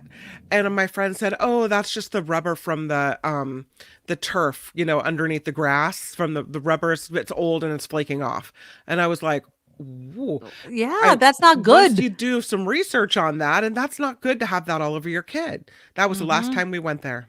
Oh, really? Yeah, but it's everywhere. I mean, it is. Yeah. It's like, and you're not even aware of it. You look at a pretty fake lawn, or you look at a playground or whatever, and you're like, oh, that looks really nice. And then you realize that there's health consequences to some of this situation. So my question, of course, was, okay, are we just done with that look of green, whether it's fake or real? One uses way too much water. Yeah. The other is giving you cancer. Toxic, right? Is toxic. Like, go back to natives. My mom has, of course, she's like a gardener, right? But she does. Dogs scare the crap out of me. Sorry. Everything's moving and wiggling over there. Chill out, Nugget. She has the native plants, the succulents, and it can look really, really nice. Yeah. Someone was mentioning like cactus, rock and cactus instead of grass.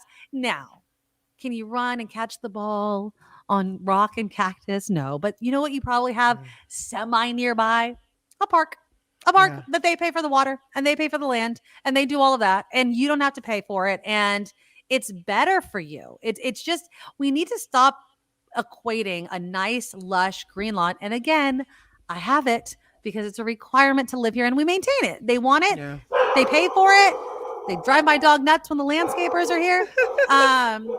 But I will also say this, my landlords say, like during the winter and spring, Like, we don't need it to be lush, but it's lush right now because well, one summer we were watering it and then it rained.